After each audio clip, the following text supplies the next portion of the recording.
driving population. However, they constitute 54% of the drivers that are pulled over. Individuals of color are more likely to get stopped, and often without any reason. They've been keeping statistics since about 2009, and since then, 836 blacks have been pulled over and charged with nothing other than resisting arrest. If they were trying to be arrested in the first place for something, wouldn't it make sense that there would be more than one charge other than resisting arrest? This same charge has only been filed against 209 whites within the same time period. Along with this, individuals of color are more than twice as likely to have their cars searched as individuals who are not white. The surprising thing is the drugs and weapons that they are looking for are more often found in cars of individuals who are driven by white individuals.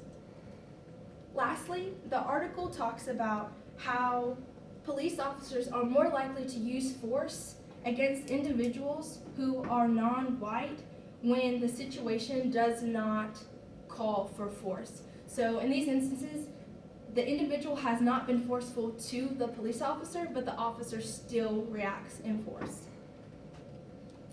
During the whole article, they tell little stories of individuals along with each of these statistics, but today I would like to focus on one.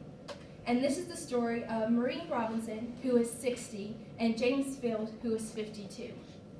Within their story, Marie Robinson was in the car, and she has low blood sugar. So James Field, who is 52, runs into the house to get her a cup of apple juice. Because she has diabetes, once her blood sugar gets so low, she then passes out. So he comes back with the apple juice and he's trying to give it to her. And while all of this is going on, a police officer walks up and demands to know what is going on. Mr. Fields tries to explain the situation to him, but instead of listening, the police officer states that he knows what's going on. Addressing Mr. Fields, he says, "You are a drug dealer and she is a prostitute." At this point, Miss Robinson is now passed out in coma, and the police officer yells at them both to get out of the car. Miss Robinson is thrown to the ground and is now unconscious, laying on the ground. The police officer refuses to call for help.